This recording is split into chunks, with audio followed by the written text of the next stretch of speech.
welcome to Aviation Consumers' continuing series on aviation products and services. I'm here today on the ramp at Lakeland, Florida at National Flight Services with my favorite paint designer, Craig Barnett. In fact, he's the only paint designer I know, so he's got to be my favorite. The airplane you're looking at today is November 40 Charlie Charlie. It's our 1981 Mooney 231, and Craig is going to evaluate the paint on it. He recently did the paint scheme design for us, and National Flight here in Lakeland painted for us. So out very well. It's quite a complex layout process. The concave curves in the forward part of the aircraft are easier to lay out than the convex curves in the aft part of the aircraft. But if you look from nose to tail, you'll see that there's a smooth transition.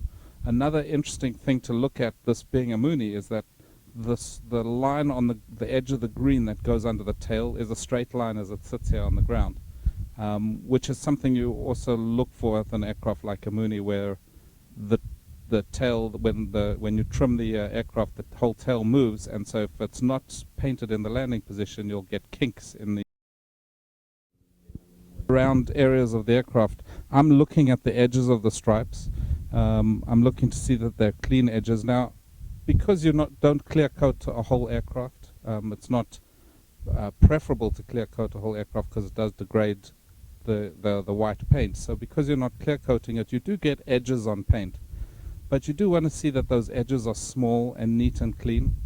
So if you follow my finger over here, you can see how this is a very clean edge. There are very slight issues here, like a little bit of gold blow-by. This is where the tape crosses a lap joint here, and some paint goes in that direction under the tape. That's normally taken care of when the plane is cleaned up. This is a very, very minor bit of blow-by, but that's what I'm looking for. Sometimes you'll see that in a much grosser fashion on the aircraft. how's that? Is to see the nice, clean new screws and nuts. I mean nuts and bolts in the joint over here.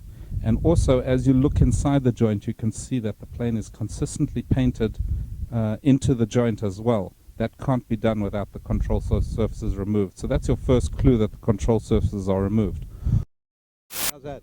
Aircraft over here. So I'm following as well, looking for areas where stripes cross rivets, because that's another difficult thing for a paint shop to do. The door seal is not painted. That tends to vary. Sometimes painted, sometimes it's not. Paul tells me that most Moonies aren't painted. When I look at the door seal, I want to know that it's been properly masked off, and you're not getting a lot of paint blowing through the joints or overspray into the joint between the door and the fuselage. You do see, if you focus in on the bottom of the sill a little bit, you do see some evidence of some paint spraying through there, and that's mostly being cleaned off, certainly to an acceptable level to make it a good job. How's that? The joint over here, right as it goes in, you can see how the stripe disappears into the baggage door, even though when you open the baggage door, there isn't a stripe in there. The sill or the jamb is aluminum, just clear aluminum. But this does show evidence that they did take the trouble to open it up, mask into there before they painted it to prevent the blow-by. Generally, when you have an N number, your shadow goes down and back. And by back, I mean correct. Normally, you have the shadow towards the tail of the aircraft. In this case, paint masks were made for the N numbers, and they were made backwards, and nobody noticed. And in this case, I must say, not the paint shop, not the painter, not the owner, nobody noticed. Very interesting, because here was where we did pick up a few minor problems. When they take the elevator off the aircraft, they hang it on a rack using wires. They'll hang it from the actual joints over here using wire, so it's hanging vertically. And then when it's painted, you can see evidence of that. This was actually painted by one of their apprentices, and there's too much paint on here, and you can see that. Here's a good one. by a little bit of runs around each of the rivets, just where I put my finger. And then also, if you pan over to the edge of the rudder, you can see it a little bit more extreme where you're seeing runs over here. Left side of the aircraft, this is done correctly where the shadow is down and behind the number. The quote did include replacing these fasteners with stainless steel fasteners. The reason that didn't get done is because they weren't able to order them at the time the airplane was in the shop. That's going to be an after-the-fact fix, which the shop will do in addition to the touch-up we already talked about. This, something interesting on the rivets over here, which we're going to explore further with the paint manufacturer.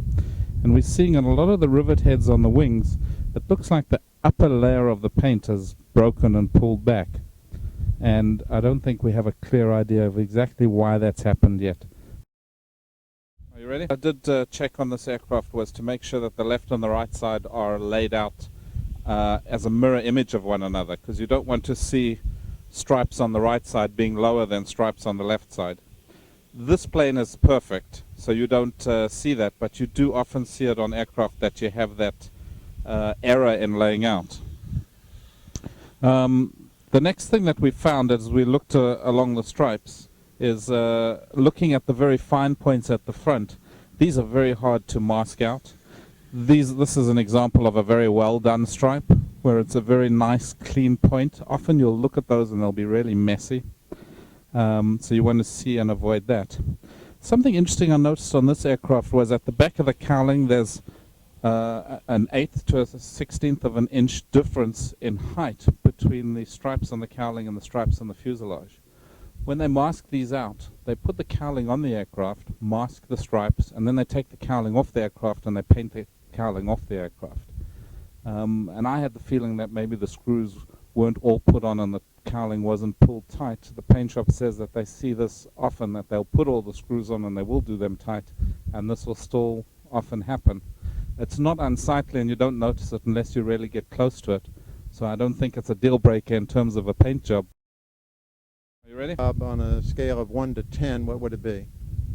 This paint job would probably be about a 9. I would rate it a 9 myself.